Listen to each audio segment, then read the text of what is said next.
This is my 21st term in the General Assembly, which means I'm starting the 41st year.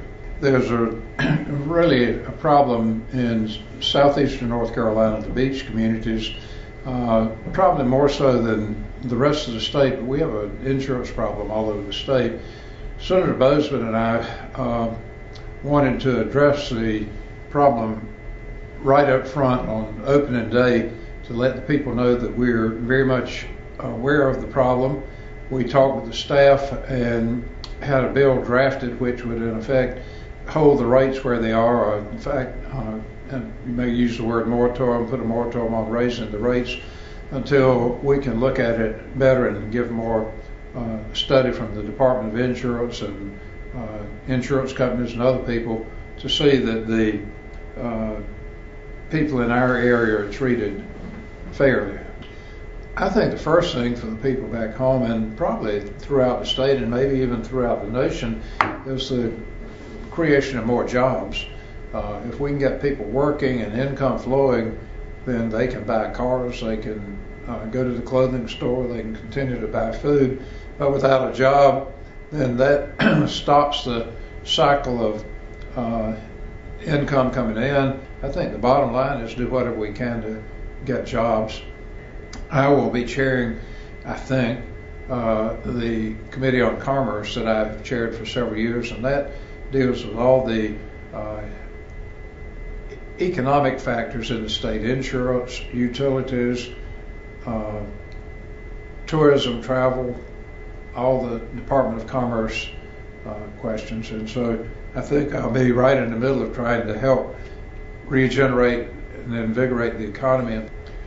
Well, of course, we were in a really dire straits as far as the budget is concerned.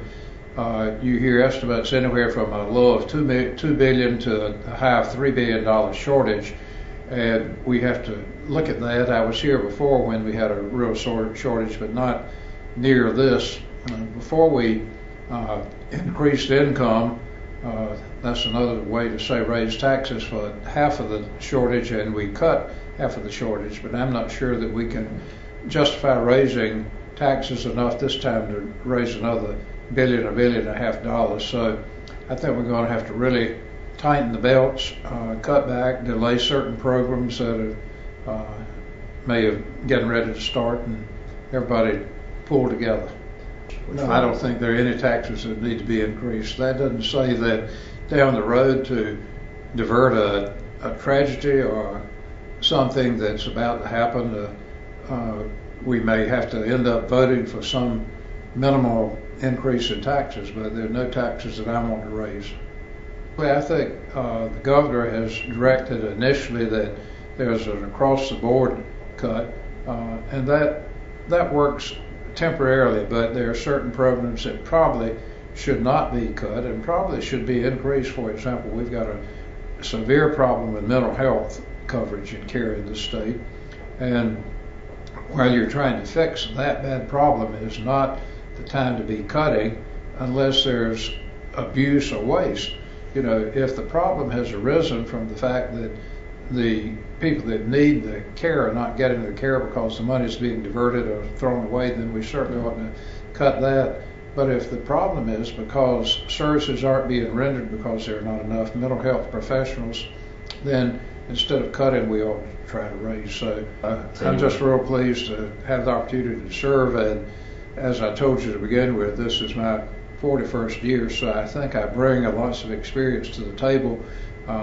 Many of these things I've seen in varying degrees before, so I think all of us looking together and pulling together and working together, we can meet the challenge.